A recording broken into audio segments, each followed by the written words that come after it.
સરકારી નોકરી તો નસીબ હોય તો જ મળે. આવા નકારાત્મક વિચારોને બાજુમાં રાખીને પોતાની સખત મહેનતના જોરે માનસીબેન પરમાર જે CCEની 1.0 ભરતી હતી એમાં ઉત્તીર્ણ થઈને આજે મહેસાણામાં કલેક્ટર ઓફિસમાં રેવન્યુ ડિપાર્ટમેન્ટમાં જોબ કરી રહ્યા છે. સ્કૂલ અને કોલેજમાં જે ભણો છો ને એના કરતાં સ્પર્ધાત્મક પરીક્ષા બહુ અલગ વસ્તુ છે. જ્યારે તમે સ્પર્ધાત્મક પરીક્ષામાં આવો છો ને તો તમે એક ટોપર તરીકે નથી જ આવતા, તમે શૂન્યથી શરૂઆત કરો છો. યુટ્યુબમાં વિડીયો જોતી હતી વેબસંકુલના, પછી એમ થયું કે આપણે યુટ્યુબથી સારું ભણી શકીએ છીએ વેબસંકુલમાં, તો એક કોર્સ પરચેસ કરીએ. પછી મેં યુટ્યુબમાંથી જોઈને કોર્સ પરચેસ કર્યો અને સ્ટડી ચાલુ કરી મેં મારી, અને એમાં સારો સાથ મળી રહ્યો, મને ગાઈડન્સ મળી રહ્યું. અને મેં પ્રથમ પ્રયત્નમાં જ મારી મેઇન્સ એક્ઝામ નીકાળી આ ગ્રુપ એની, કે જ્યારે રિઝલ્ટમાં તમે તમારું નામ જુઓ છો ને ત્યારે તમને તમારી મહેનત કરી એ બધું આમ યાદ આવી જાય છે કે તમે કેવા સ્ટ્રગલના દિવસો જોયા છે, તમે કેટલી રાત મહેનત કરી છે. એ સાથે જ મેં મેઇન્સની તૈયારી ચાલુ કરી દીધી હતી. પ્રીનો સિલેબસ કમ્પ્લીટ કરીને મેઇન્સ હું રોજ થોડું થોડું કરતી હતી. વેબ સંકુલમાં જે ભણાવતા હતા ને એ બધાની મેં નોટ્સ બનાવી છે.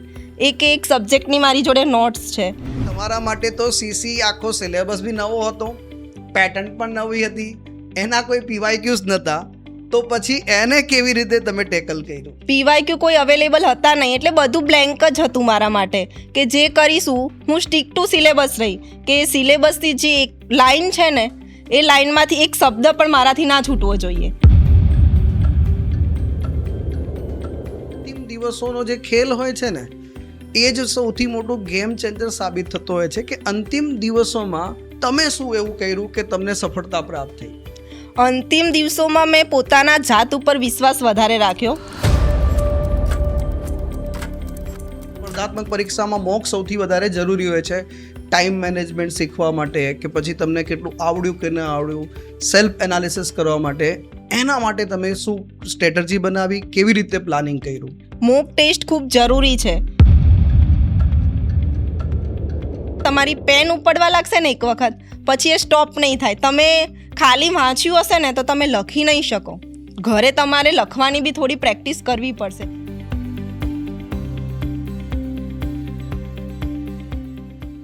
જય હિન્દ વિદ્યાર્થી મિત્રો. સરકારી નોકરી તો નસીબ હોય તો જ મળે. આવા નકારાત્મક વિચારોને બાજુમાં રાખીને પોતાની સખત મહેનતના જોરે માનસીબેન પરમાર જે CCEની 1.0 ભરતી હતી એમાં ઉત્તીર્ણ થઈને આજે મહેસાણામાં કલેક્ટર ઓફિસમાં રેવન્યુ ડિપાર્ટમેન્ટમાં જોબ કરી રહ્યા છે. અને આજે આપણને મોકો મળ્યો છે એમના જીવન વિશે જાણવાનો અને એમની તૈયારી વિશે જાણવાનો, અને સાથે સાથે આપણી CCEની પરીક્ષા આવી રહી છે તો આપણે કેવી રીતે તૈયારી કરી શકીએ અને એમાં કેવી રીતે સફળતા પ્રાપ્ત કરી શકીએ. તમે કલ્પના કરો, એક પિતાને 2 દીકરી હોય અને આજુબાજુના લોકો જ્યારે તમારા પિતાને એવું કહે કે દીકરી તો પારકી થાપણ કહેવાય, એ તો ભણાવવાની શું જરૂર છે, એ તો સાસરી જઈને ગૃહ કાર્ય જ સંભાળવાની છે ને. પરંતુ એ પિતા એ તમામ નકારાત્મક વિચારોને કચરા પોટલીમાં નાખી દે છે અને પોતાની દીકરીને ભણાવે છે. સાથે સાથે લગ્ન થયા પછી પણ જ્યારે સાસરી પક્ષે જાય અને સાસરી પક્ષે પણ કહેવામાં આવે કે બેટા તું ભણ, અમે તારી સાથે છીએ, તારે ગૃહ કાર્ય કરવાની જરૂર નથી, તારા સપનાઓને પૂરા કરવાની જરૂરિયાત છે. તો આવો અદ્ભુત કિસ્સો લગભગ જવલ્લે જ આપણને જોવા મળતો હોય છે. તો આપણી વચ્ચે ઉપસ્થિત છે CCE પરીક્ષા પાસ કરીને આજે મહેસાણા જિલ્લામાં કલેક્ટર ઓફિસમાં રેવન્યુ ડિપાર્ટમેન્ટમાં કામ કરી રહ્યા માનસીબેન પરમાર. સૌથી પહેલાં તો વેબ સંકુલ પરિવાર વતી આપણે એમનું સ્વાગત કરીએ છીએ અને યુટ્યુબના પરિવાર વતી પણ આપનું સ્વાગત છે. ખૂબ ખૂબ સ્વાગત છે આપનું. નમસ્કાર મિત્રો. સૌપ્રથમ તો હું વેબ સંકુલ ટીમનો આભાર વ્યક્ત કરીશ કે જેમણે મને અહીં આમંત્રિત કરી. મારું નામ માનસી છે, હું અમદાવાદની વતની છું. મારું ગ્રેજ્યુએશન મેં BScથી કર્યું, માસ્ટર ડિગ્રી ઇનઓર્ગેનિક કેમિસ્ટ્રીમાં કરી. ત્યારબાદ મેં આ CCEમાં લેવાયેલી ગ્રુપ Aની પરીક્ષા પાસ કરી અને અત્યારે હાલમાં હું કલેક્ટર કચેરી ખાતે ફરજ બજાવું છું. ખૂબ સરસ. અને માનસીબેને બહુ સરસ મજાની વાત કરી છે કે એમણે BSc અને ગ્રેજ્યુએશન અને માસ્ટર ગ્રેજ્યુએશન કર્યું છે. અમારી ચર્ચાઓ થઈ રહી હતી, ચર્ચાઓ દરમિયાન થોડીક વાત થઈ, એમાં માનસીબેન જોડેથી સાંભળવા મળ્યું કે સ્કૂલમાં ટોપર, કોલેજમાં ટોપર, પોસ્ટ ગ્રેજ્યુએશનમાં ટોપર, બધામાં ટોપર, અને પછી અચાનકથી થયું કે એક દિવસ આપણે સ્પર્ધાત્મક પરીક્ષા આપી દઈએ અને એક પરીક્ષા આપી અને એમાં નિષ્ફળતા મળી, અને નિષ્ફળતા મળે તો બટ સ્વાભાવિક છે આપણે ડિપ્રેશનમાં આવી જતા હોય છે, અને એનાથી બહાર નીકળવું અને સફળતા સુધી પહોંચવું એના માટે તો સૌથી પહેલાં આપણા જેટલા પણ યુટ્યુબના વિદ્યાર્થી મિત્રો છે, જે કંઈ પણ આ પોડકાસ્ટ જોઈ રહ્યા છે, એમને કંઈક આના વિશે જણાવજો કે એવું શું થયું અચાનકથી કે ટોપર અચાનકથી જે છે નિષ્ફળતાના દોરમાં આવી ગયો. સૌ પ્રથમ તો કહેવા માંગીશ કે તમે સ્કૂલ અને કોલેજમાં જે ભણો છો ને એના કરતાં સ્પર્ધાત્મક પરીક્ષા બહુ અલગ વસ્તુ છે. જ્યારે તમે સ્પર્ધાત્મક પરીક્ષામાં આવો છો ને તો તમે એક ટોપર તરીકે નથી જ આવતા, તમે શૂન્યથી શરૂઆત કરો છો. અને જ્યારે સ્પર્ધાત્મક પરીક્ષાની તૈયારી તમે ચાલુ કરો તો પહેલાં તમે એને સિલેબસને જોવો, અને બધા જનરલી એવી ભૂલ કરે છે કે બહુ બધા બુક્સ ભેગી કરશે, ઓલા કોચિંગમાંથી જોશે, યુટ્યુબમાંથી જોશે, અલગ અલગ સોર્સિસનો ઉપયોગ કરશે અને એક જ સબ્જેક્ટ માટે ઘણી બધી બુક વસાવશે, અને એમાંથી પછી એવું કહેશે કે હું બધું વાંચી લઉં, અને વાંચશે એમાં ક્વોલિટી રીડિંગ નથી કરતા એ લોકો, ક્વોન્ટિટી જોવે છે કે હું આટલા કલાક વાંચું છું, 12 કલાક વાંચું છું, 10 કલાક વાંચું છું, પણ એમાંથી ક્વોલિટી રીડિંગ નથી હોતું.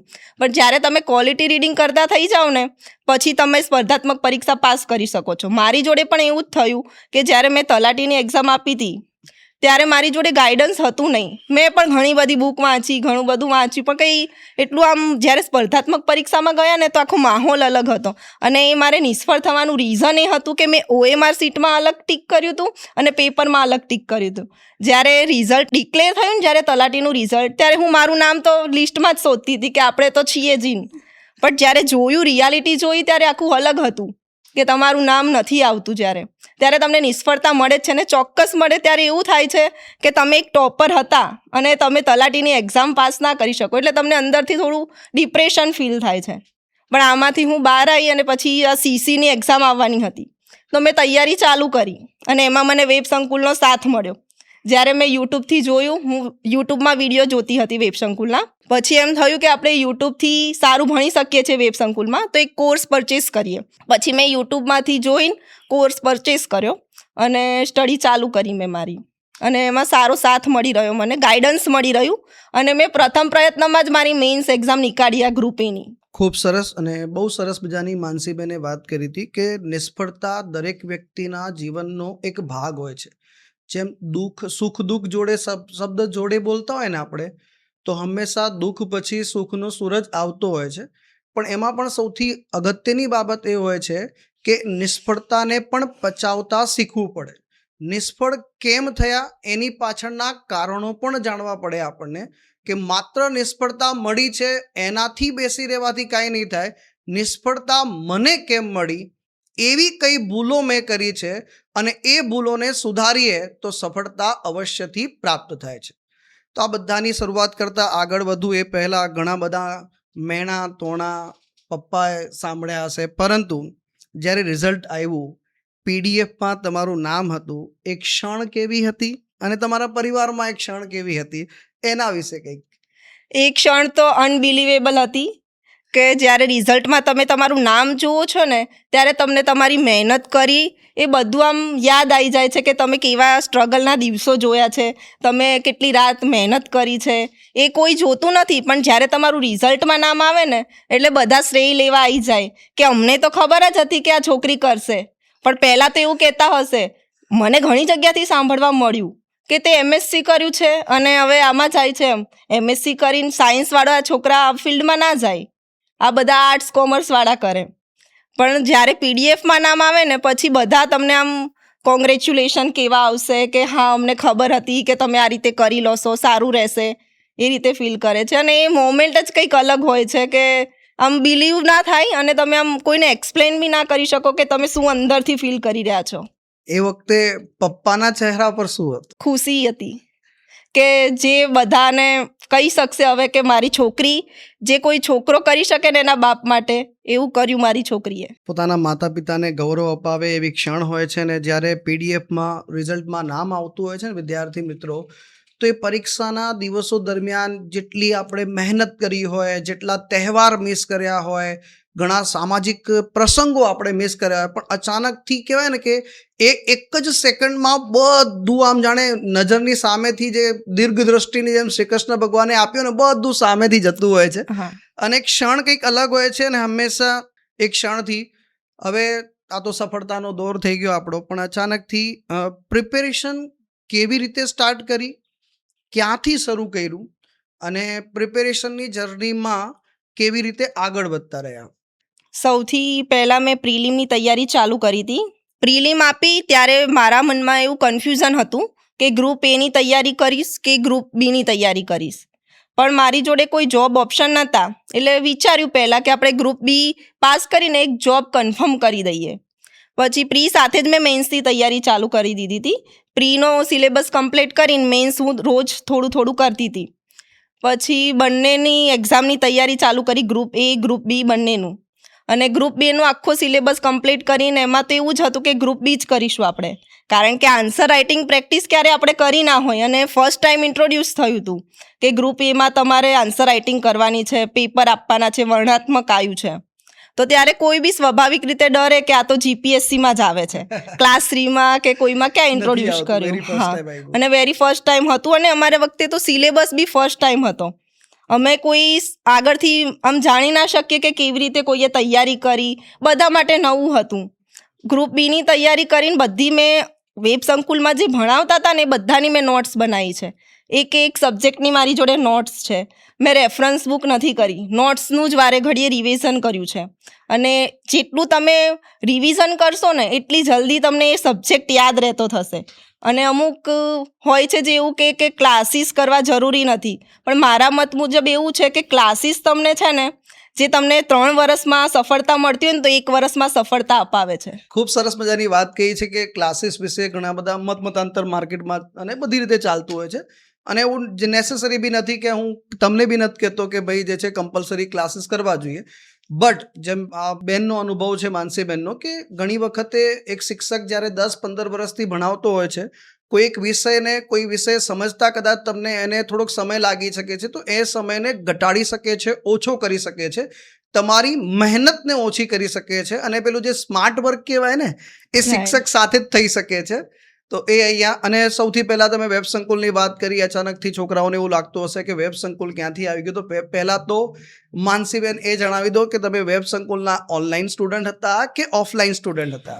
હું વેબ સંકુલની ઓનલાઈન સ્ટુડન્ટ હતી. મેં લાઈવ બેચ પરચેસ કરેલી હતી. લાઈવ બેચ સીસીની સૌથી પહેલી બેચ આપણે લોન્ચ કરી હતી. હા, ખૂબ સરસ. અને જનરલી પેલું કે સ્પર્ધાત્મક પરીક્ષાની તૈયારી કરતા હોય, ગાઈડન્સવાળા વિડીયો લેક્ચર્સ જોતા હોય ને આપણને કોઈ એમ કહેતું હોય કે કોઈ પણ પરીક્ષાની તૈયારી કરો તો સૌથી પહેલાં એના PYQનું એનાલિસિસ કરો, પણ તમારા માટે તો સીસી આખો સિલેબસ બી નવો હતો, પેટર્ન પણ નવી હતી, એના કોઈ PYQs નહોતા, તો પછી એને કેવી રીતે તમે ટેકલ કર્યું? પીવાયક્યુ કોઈ અવેલેબલ હતા નહીં, એટલે બધું બ્લેન્ક જ હતું મારા માટે કે જે કરીશું. હું સ્ટીક ટુ સિલેબસ રહી કે સિલેબસથી જે એક લાઈન છે ને એ લાઈનમાંથી એક શબ્દ પણ મારાથી ના છૂટવો જોઈએ, એટલું હું કરીશ કે શબ્દ મારાથી થઈ જશે ને તો મારે કોઈ પીવાયક્યુ કરવાની જરૂર નહીં પડે. તો વેબ સંકુલની લાઈવ બેચમાં તો શું સિલેબસ પ્રમાણે સાહેબ ભણાવી દેતા હતા સારી રીતે? હા, કમ્પ્લીટલી જે સિલેબસ છે એ બધું પૂરું કર્યું છે સિલેબસ મુજબ. ખૂબ સરસ. હવે પ્રશ્ન અહીંયાથી, તૈયારી બધા છોકરા કરે છે, બધું જ થઈ જાય છે, પછી ઘણી વખતે છોકરાઓ સાથે શું અંતિમ દિવસોનો જે ખેલ હોય છે ને એ જ સૌથી મોટો ગેમ ચેન્જર સાબિત થતો હોય છે, કે અંતિમ દિવસોમાં તમે શું એવું કર્યું કે તમને સફળતા પ્રાપ્ત થઈ?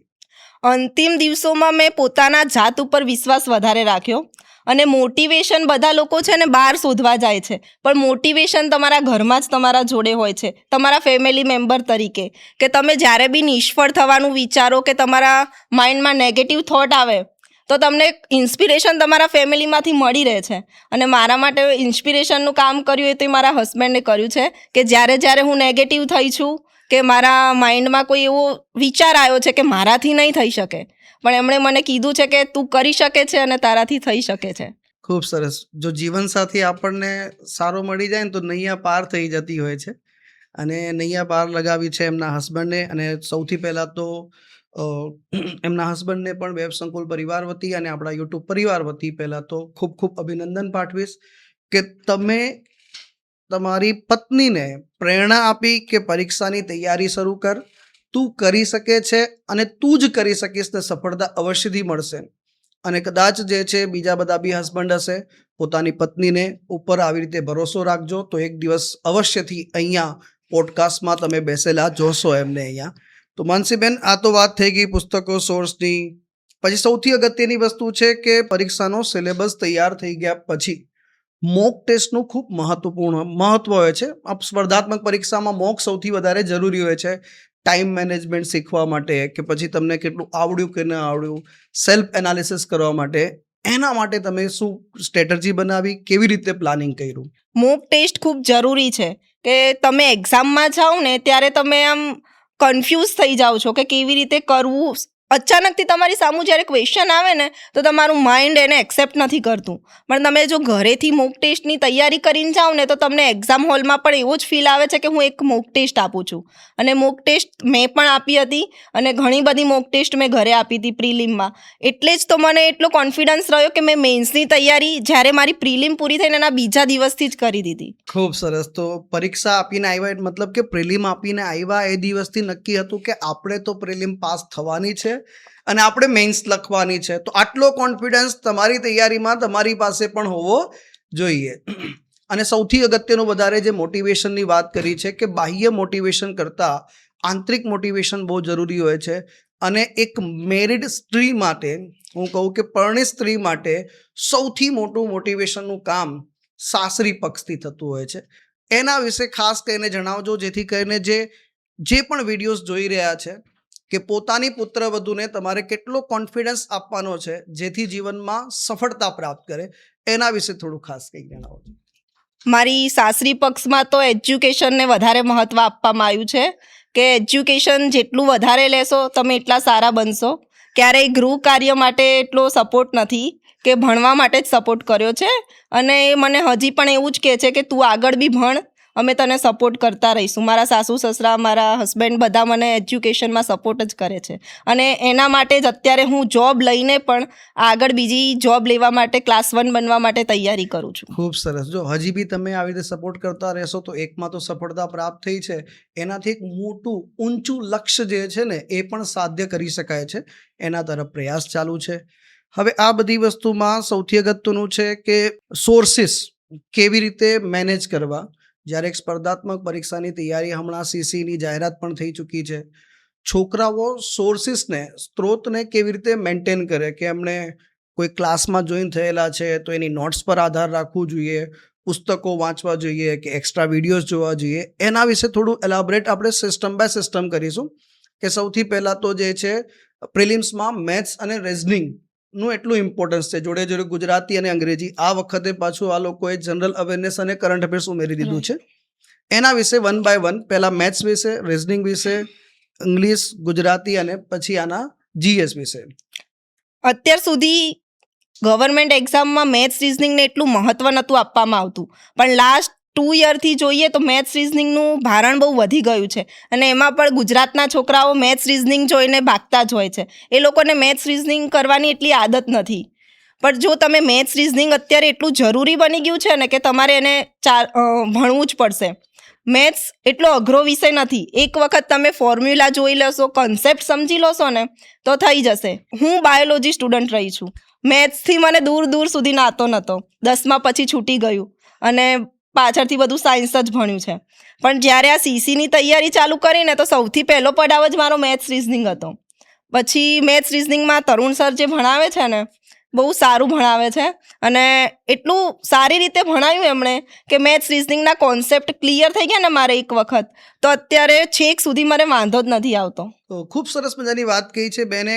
એક સરસ મજાનો પોઈન્ટ મૂક્યો છે કે જનરલી ઘણા લોકો એક બહાનું કાઢતા હોય છે કે 10મા ધોરણ પછી, 12મા ધોરણ પછી ગણિત તો મારું છૂટી ગયું છે એટલે હવે આવડતું નથી. આ સરસ મજાનું બહાનું છે ને, કદાચ હવે જે પોડકાસ્ટ જોઈ રહ્યા છે ને એમના માટે કદાચ આ બહાનું નહીં રહે કે બેન બી બાયોલોજી 10મા ધોરણ પછી આઈ થિંક એમણે ગણિતને જોયું જ નથી, નથી. અને પછી પણ જ્યારે તૈયારી શરૂ કરી ત્યારથી જ એમણે ગણિતને ઉપાડ્યું, ને આજે કદાચ એ ગણિતમાં એટલા કેપેબલ થઈ ચૂક્યા છે કે એમને કોન્ફિડન્સ આવી ચૂક્યો છે કે કોઈ ચિંતા નથી, હું આરામથી ક્રેક કરી લઈશ. તો તમામ એવા વિદ્યાર્થી મિત્રો જે 10મા 12મામાં છૂટી ગયું છે, હવે તો મારાથી નહીં થાય, તો એ બધા હવે બહાના બંધ કરી દેજો. શક્ય થઈ શકે છે. અને પેલું ફરીથી મને એક વાક્ય યાદ આવે છે, nothing is impossible in this world. અને એટલા માટે હું કહેતો હોઉં છું કે બે સરસ મજાના એક્ઝામ્પલ અત્યારે હાલ આપણી સામે છે. એક શીતલ દેવી એક્ઝામ્પલ છે, દુનિયાના પહેલા આર્મલેસ આર્ચર છે. પેલું કહેવાય ને કે આપણે ડમ સરસ ગેમ રમતા હોય તો બી કદાચ આપણને કોઈ પૂછે ને કે તીરંદાજીની એક્શન કરવાની છે, આપણે 2 હાથ કરીને બતાવવાના છે, પણ શીતલ દેવીના 2 હાથ નથી. જીવનમાં એ આગળ વધ્યા, તીરંદાજીની સ્પર્ધામાં આગળ વધ્યા અને એમણે વૈશ્વિક પટલ પર નામ હાંસલ કર્યું. તો એનાથી એક બીજી નાનકડી દીકરીને પ્રેરણા મળી.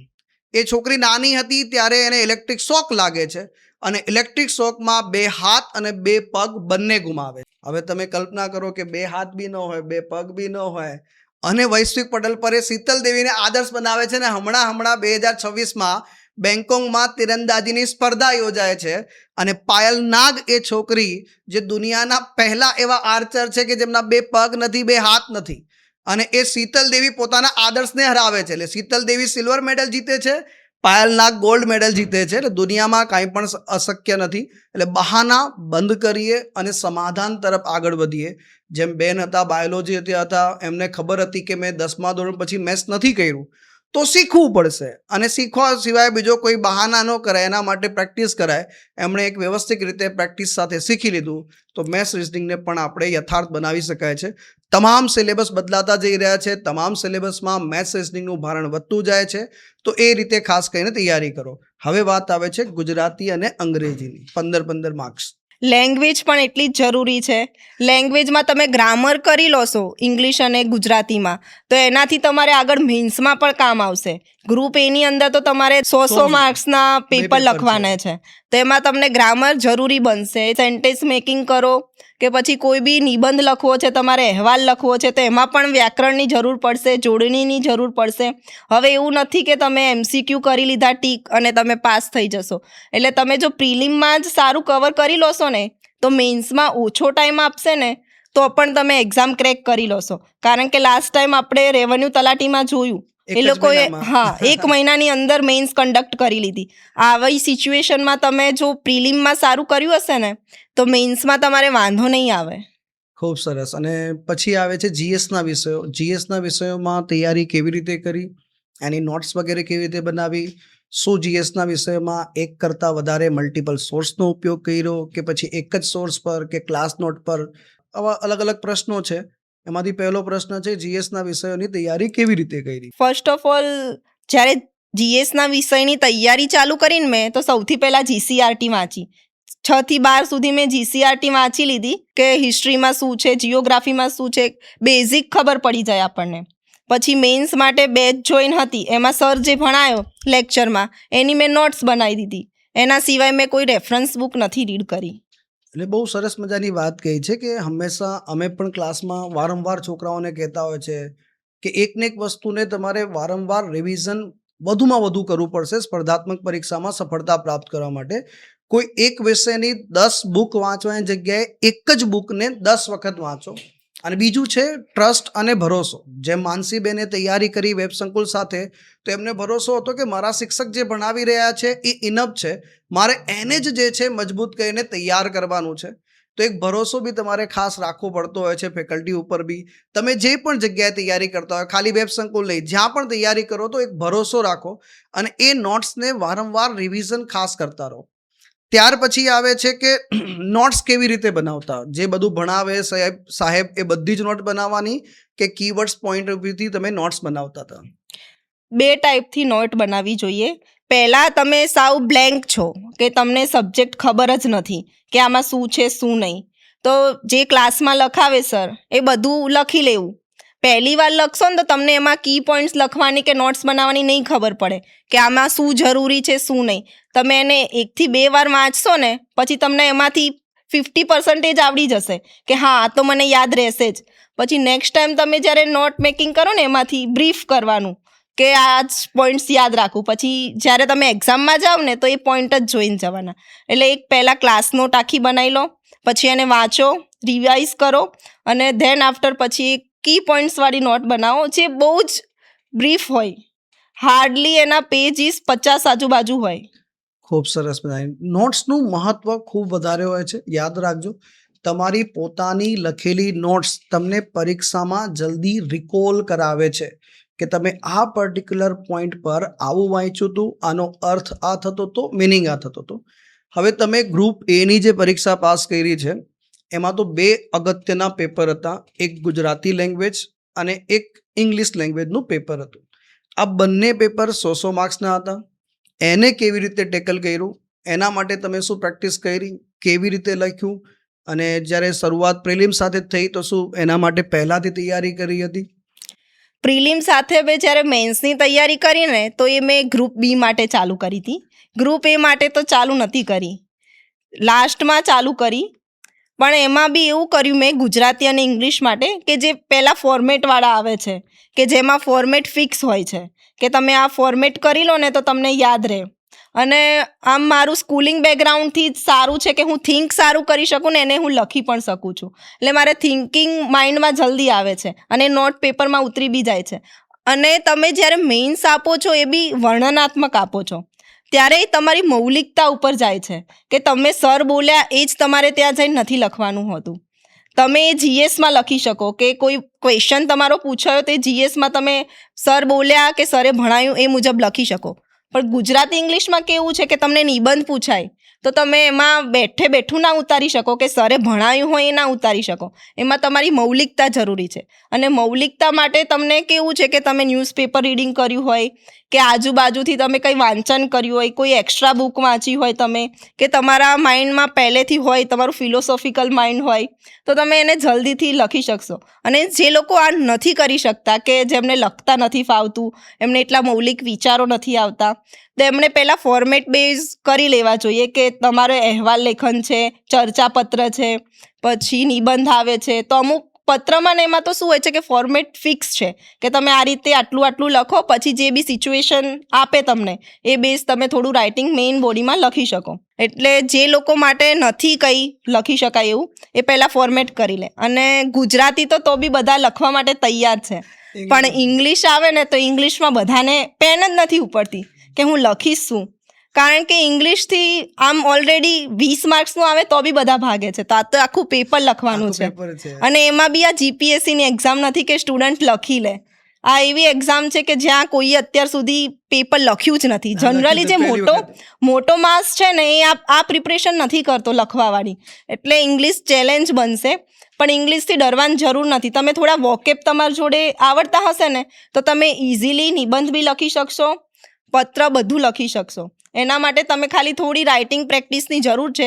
થોડી રાઇટિંગ પ્રેક્ટિસ કરશો, તમારી પેન ઉપડવા લાગશે ને એક વખત, પછી એ સ્ટોપ નહીં થાય. તમે ખાલી વાંચ્યું હશે ને તો તમે લખી નહીં શકો. ઘરે તમારે લખવાની બી થોડી પ્રેક્ટિસ કરવી પડશે કે તમે એક પેપર લખશો ને તો પહેલું લખાણ તમે ખુદ જ નહીં વાંચી શકો, કે લખાશે પણ નહીં. પણ જ્યારે તમે લખવાનું સ્ટાર્ટ કરી દો પછી તમે લખી શકશો એક્ઝામમાં પણ. એટલે પેલી કહેવત છે ને કે કોઈ કાર્યને વારંવાર કરવામાં આવે તો હેબિચ્યુએટ થઈ જાય છે. અને એમ બી મુખ્ય પરીક્ષાના પેપરોમાં બી તમે જ્યારે લખવાની પ્રેક્ટિસ કરો, એક વખત લખો, બીજી વખત લખો, ત્રીજી વખત લખો, તો એક હેબિટ બનતી જાય. ને હેબિટ બને ને પછી પેન ઓટોમેટિક ઉપર. અને જે વિદ્યાર્થી મિત્રો ઇંગ્લિશમાં બી છે તો અમે બધા ગાઈડન્સમાં બી કહેતા હોય છે કે બિલકુલ નવા છો, ફ્રેશ છો, અંગ્રેજીમાં બહુ તકલીફ પડે છે તો કાંઈ જ નહીં કરવાનું. ન્યૂઝપેપરમાંથી કોઈ બી ન્યૂઝપેપર લેવાનું, 5 શબ્દો લઈ લેવાના, એ 5 શબ્દોના સેન્ટેન્સ પોતાના લાઈફના રિલેટેડ બનાવીને લખી દેવાના. એટલે રોજે રોજ તમને એક હેબિચ્યુઅલ આદત પડી જાય કે આ વર્ડ્સ આવ્યો છે, એ વોકેબને મેં મારા જીવન સાથે કનેક્ટ કર્યો છે. તો થોટ પ્રોસેસ તમારી સારી એવી ડેવલપ કરી દે છે. અને મેઇન્સમાં જે લેક્ચર લે છે ઇંગ્લિશમાં સંદીપ સર ભણાવે છે તો એક વર્ડના અલગ અલગ વર્ડ કહે છે. તમને એક જ મિનિંગ થતો હોય પણ એના વર્ડ અલગ હોય, જેથી કરીને તમારા લખાણની અંદર વર્ડનું પુનરાવર્તન ના થાય. કે તમે ઉપર લખ્યો જે વર્ડ એ ફરીથી સેકન્ડ ફકરામાં ના આવવો જોઈએ. ખૂબ સરસ મજાની વાત કહી છે કે ઘણી વખતે પેલું રિપીટેશન થતું હોય છે એમ, વગેરે વગેરે વગેરે વગેરે, એન્ડ. સૌથી વધારે આપણે એન્ડનો ઉપયોગ કરતા હોય છે. તો આવા કેવી રીતે અવોઇડ કરી શકાય છે, એના ફોર્મેટ છે, લખવાનું શરૂ કરશો તો અવશ્યથી ખાસ થઈ જશે. પછી તમે જ્યારે લખાણ કરો ને ત્યારે એની અંદર તમારે પ્રશ્નાર્થ ચિહ્ન છે, ઉદ્ગાર ચિહ્ન છે, સેમિકોલન છે, એ બધાનો પણ ઉપયોગ કરવો જોઈએ, જેથી કરીને તમારો આન્સર અલગ લાગે. તમે ખાલી એન્ડ જોડી દેશો, ધેન એવું લખી દોશો, એના જગ્યાએ તમે સેમિકોલન કરશો ને તો એની અંદર તમારું એમને એવું બી લાગશે કે આને બધા જે પ્રશ્નાર્થ ચિહ્ન અને બધા ચિહ્નો છે એનું બી નોલેજ છે કે કયા સેન્ટેન્સમાં કયું ચિહ્ન વાપરવું જોઈએ. એટલા માટે જ કહેવત છે કે જો તમને કોઈને સ્માર્ટ રીતે કોઈને અપ્રોચ કરવા છે, તમારા લખાણ દ્વારા અપ્રોચ કરવા છે, તો તમને અલ્પ વિરામ, પૂર્ણ વિરામ, સેમિકોલન આની જો માહિતી હશે તો પેપર સેટરને બી ખ્યાલ આવશે કે જે વક્તવ્ય મારી સુધી પહોંચાડવાનો પ્રયાસ કરી રહ્યો છે એમાં ક્યાં પૂર્ણ વિરામ છે, ક્યાં થોભવાનું છે, ક્યાં એને કટ કરવાનું છે, એને બધી જ ખબર છે. તો એક રાઈટ અપ્રોચ અને પોઝિટિવ માનસિકતા પેપર ચેકરના મગજમાં ખાસ જતી હોય છે, એને પણ ખાસ પકડ. અને પછી આવે છે જીએસના વિષયોમાં સૌથી મોટી જે સમસ્યા આવી એ જીએસના વિષયમાં આવી કે જીએસમાં એક તો 3 માર્ક્સ અને 5 માર્ક્સ, એટલે આમાં ના તો તમે થિયોસોફિકલ કંઈ લખી શકો છો, ના થોટ પ્રોસેસને તમે એપ્લાય કરી શકો છો, ના લખાણને લાંબુ કરી શકો છો. હવે એ વિષયની તૈયારી કેવી રીતે કરી આપે, કારણ કે એમાં તમારે સીમિત એક પ્રકારના બંધાઈ ગયા ક્વેશ્ચન પૂછાયા છે, ક્વેશ્ચનના રિલેટેડ જગ્યા બી ઓછી છે, એટલું જ લખવાનું છે, કંઈ બહાર બી નથી જવાનું, એને ટેકલ કેવી રીતે કર્યું? જીએસમાં એ પ્રોબ્લેમ તો રહે જ છે કે જે ક્વેશ્ચન પૂછાયું ને એ તમારી અંદર એનું જે કન્ટેન્ટ છે ને એ બહુ પડ્યું છે, પણ એને બ્રીફલી તમે કઈ રીતે લખી શકો? બ્રીફલી લખો, એમાં પણ જે માંગ્યું છે એ આવવું જોઈએ તમારે લખાણની અંદર, તો તમને સારા માર્ક્સ મળશે. એના માટે તમે પ્રેક્ટિસ કરશો આન્સર લખવાની, ત્યારે તમને ખબર પડશે કે આ ક્વેશ્ચનમાં જો આની જગ્યાએ હું આ લાઈન લખું તો વધારે મને સારા માર્ક્સ મળી શકે, મારું લખાણ વધારે સારું થઈ શકે. મારા માટે તો હું કહું કે મારે આન્સર રાઇટિંગ પ્રેક્ટિસ થાય એવી કોઈ ટાઈમ જ નહોતો મળ્યો મને, અને મેં આન્સર રાઇટિંગ પ્રેક્ટિસ કરી જ નથી. પણ એ બેનિફિટ મને એ થયો કે મેં કોલેજ સુધી બહુ જ લખીને તૈયારી કરી છે. એ ચાહે મારું બીએસસી હોય, એમએસસી હોય, મારી લખવાની સ્પીડ બહુ સારી છે, જેથી કરીને હું પેપર પૂરું કરી શકી હતી. બાકી જો તમે આન્સર રાઇટિંગ પ્રેક્ટિસ વગર જશો ને તો તમારું પેપર નહીં પૂરું થાય, કારણ કે જ્યારે 3 કલાક ક્યાં પૂરા થઈ જશે ને તમારા પેપરમાં ક્વેશ્ચન છૂટી જશે અને લખી નહીં શકો. એમાં બી જો અત્યારે તો 3 માર્ક્સ, 5 માર્ક્સ, 1 માર્ક્સ, 2 માર્ક્સ થઈ ગયા છે. એમાં તમે જો એક ક્વેશ્ચન બી છોડશો તો બીજા તમારા કરતાં આગળ નીકળી જશે. એટલે તમે પહેલાં એ અપ્રોચ રાખો કે મારાથી બધા ક્વેશ્ચન અટેન્ડ થાય, એનું મને નોલેજ પણ હોવું જોઈએ. તમે સિલેબસનો એક લીટી વાંચશો ને એ સિલેબસની એક લીટી બી બાકી ના રહેવી જોઈએ તમારાથી કે જે તમારા ધ્યાનમાં ના આવી હોય, એમાંથી જ આવશે ક્વેશ્ચન. અને એને તમે લેન્ધી હોય તો થોડું બ્રીફમાં કરીને લખતા આવડવું જોઈએ તમને, થોડું શોર્ટ કરતા બી આવડવું જોઈએ, લેન્થ જે છે લેન્ધી લખતા બી આવડવું જોઈએ. અને સરસ મજાની વાતોમાં એક બહુ સરસ મજાની માનસીબેને વાત કહી કે મુખ્ય પરીક્ષા માટે એમને લખવાની પ્રેક્ટિસ માટેનો સમય નહોતો મળ્યો, એટલો બહુ ઓછો સમય હતો, પણ એમના કોલેજ કાળ દરમિયાન એમણે જે લખવાની પ્રેક્ટિસ કરી હતી એ એમને અહીંયા મુખ્ય પરીક્ષામાં કામ લાગી. જો કદાચ એ ન કરી હોત તો આજે આ જગ્યાએ બી ન બેઠા હોત, પોડકાસ્ટ બી ન થતું હોત, અને આજે આપણી વચ્ચે આપણને માર્ગદર્શન આપવા માટે પણ ન આવ્યા હોત.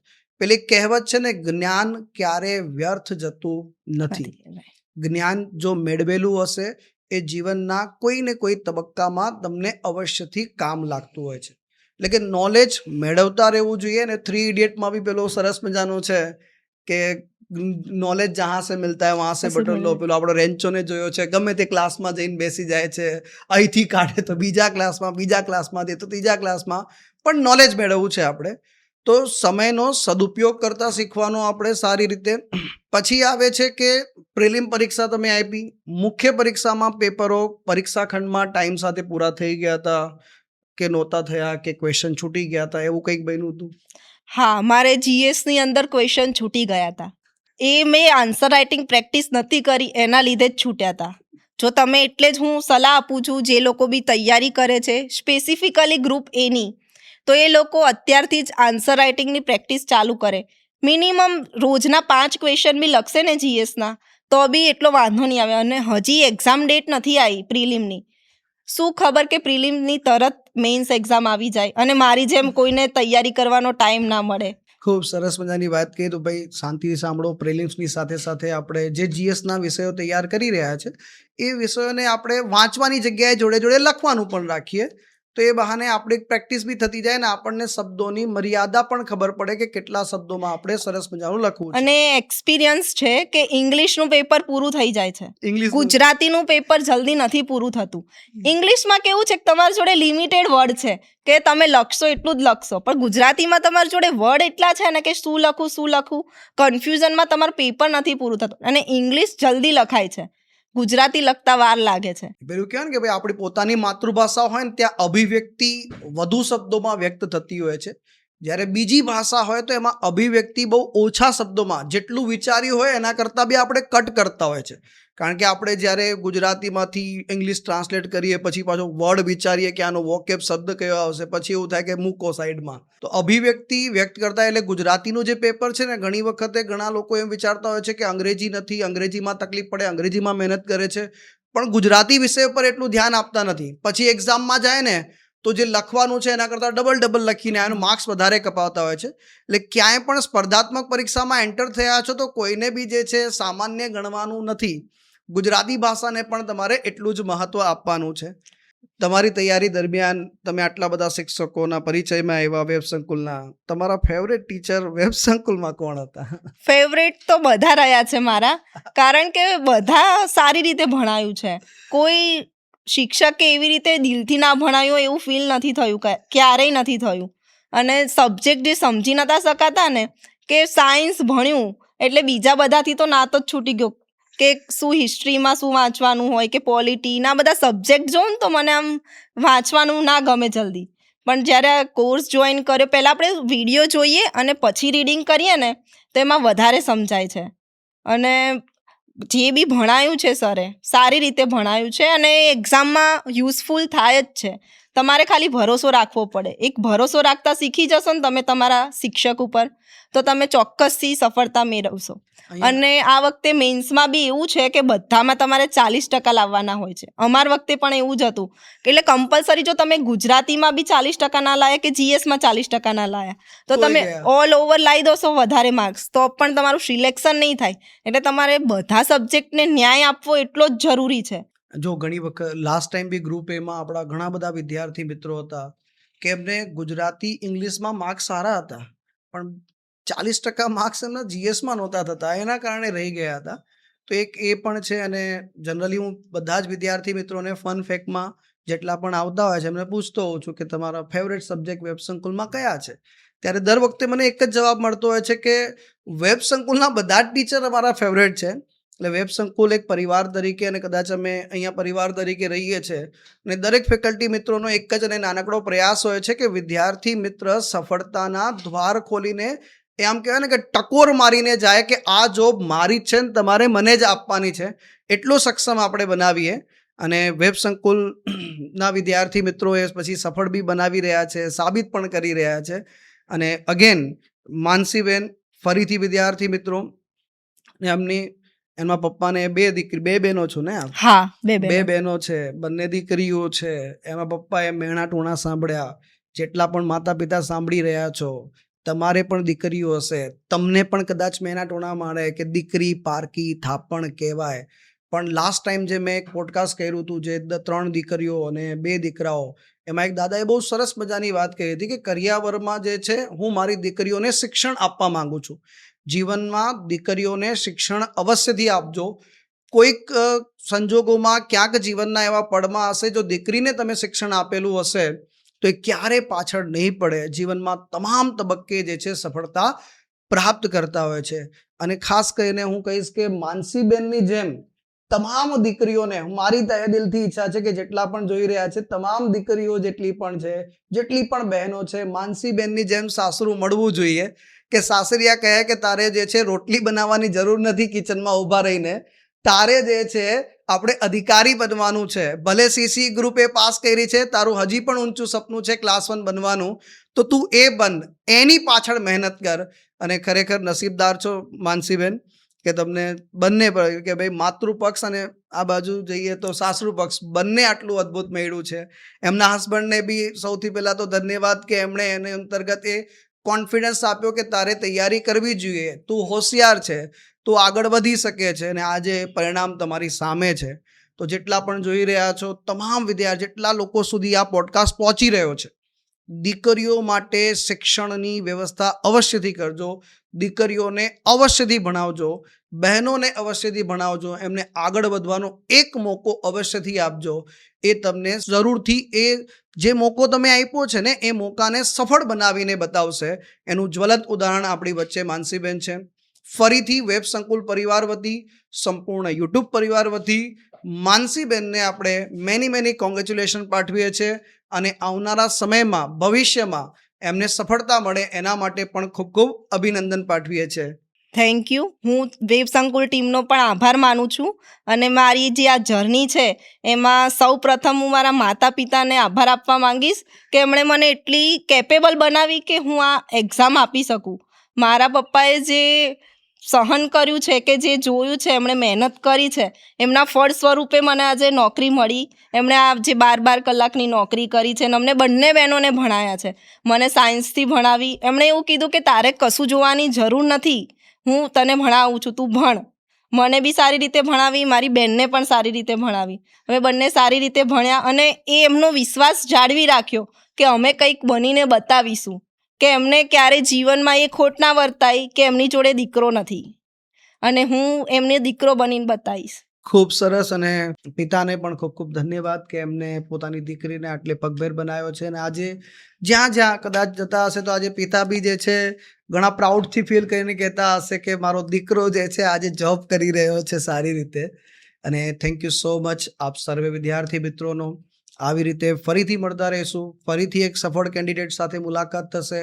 એમના જીવનની જર્ની, એમના જીવનમાં ઉદ્ભવેલા તમામ પ્રશ્નો, અને એને પાર પાડીને કેવી રીતે સફળતા સુધી પહોંચી શકાય છે એ તમારા સુધી જર્ની લાવતા રહીશું. Thank you so much.